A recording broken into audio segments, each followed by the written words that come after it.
আসসালামু আলাইকুম সুপ্রিয় দর্শকবৃন্দ। স্ক্রিনে যে ঘাসটি দেখতেছেন এটি হলো ইন্দোনেশিয়ান স্মার্ট নেপিয়ার হাইব্রিড ঘাস।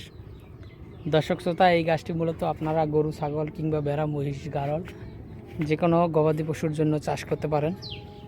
বর্তমানে বাংলাদেশে আসলে যে পরিমাণ দানাদার খাদ্যের দাম বেড়েছে, সেক্ষেত্রে আসলে আপনারা যদি ঘাসের উপর ডিপেন্ড না করেন, অর্থাৎ ঘাস বেশি করে চাষ না করেন, অর্থাৎ ঘাস দিয়ে যদি গরু পালা না শিখেন, যদি আপনারা খ্যার কিংবা সাইলেজ বা দানাদার খাদ্য বা টিএমআর আরও অনেক কিছুই রয়েছে গরুর খাবার, সেগুলোর উপর যদি ডিপেন্ড করেন, তাহলে কিন্তু দর্শক আপনারা বর্তমান সময়ের কথা বলতেছি 100% কিন্তু লসের সম্মুখীন হবেন।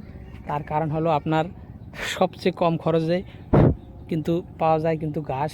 আপনারা 1 কেজি ঘাসে 4 থেকে 6 টাকা কেজি কিনা যায়, আর আপনার 1 কেজি খ্যার কিনতে কিন্তু 12 থেকে 13 টাকা পড়ে।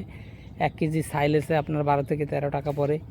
1 কেজি টিএমআর যেগুলো তৈরি করা হয় সেইগুলোতেও কিন্তু আপনার 12 টাকা 13 টাকা এরকম পড়ে যায়। দর্শক, আপনি যে কোনো দানাদার খাদ্যের যদি হিসাব দেন, বাংলাদেশে 1 কেজি দানাদার খাদ্যের যদি আপনি 7 থেকে 8 জাত 8 পদের দানাদার খাদ্য কিনে একসাথে মিক্স করে তৈরি করেন বাসায়, তাহলেও কিন্তু আপনার 50 টাকার উপরে কেজি পড়ে যাবে। আর ঘাস যদি আপনি নিজে চাষ করেন, অর্থাৎ আপনি জমি লিজ নেন বা আপনার নিজের জমি থাকে, সেখানে যদি ঘাস চাষ করেন, তাহলে আপনার 1 কেজি ঘাসের দাম আপনার জমির নিজে চাষ করা জমিতে কিন্তু 1 টাকাও পড়বে না। 1 টাকা বা 1.5 টাকা, সর্বোচ্চ 1.5 টাকা পড়তে পারে।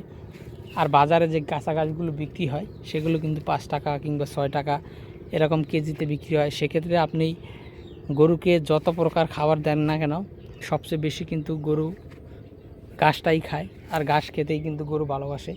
দর্শক, গরু শুধু গরুর কথাই বলছি না, গরু, ছাগল কিংবা ভেড়া, মহিষ, গাড়ল যে কোনো গবাদি পশুর কথাই বলেন না কেন, আপনার ঘাসেই কিন্তু বেশি পছন্দ করে এবং ঘাসেই কিন্তু বেশি খেতে চায়। আর গরুর খাবারই কিন্তু ঘাস। দর্শক শ্রোতা, সে কারণে বলবো, আপনি যদি নতুন খামারি হন বা নতুন খামার করবেন ভাবছেন, তাহলে আপনি অবশ্যই 2 থেকে 2.5 মাস আগে যে কোনো ঘাসের চাষ করতে পারেন। প্রায় 2 থেকে 3 জাতের গাছ যদি চাষ করেন, তাহলে আপনাদের খামারে অবশ্যই লাভবান হতে পারবেন। তো দর্শক শ্রোতা, আজকে এখানে শেষ করছি। সকলকে অসংখ্য ধন্যবাদ।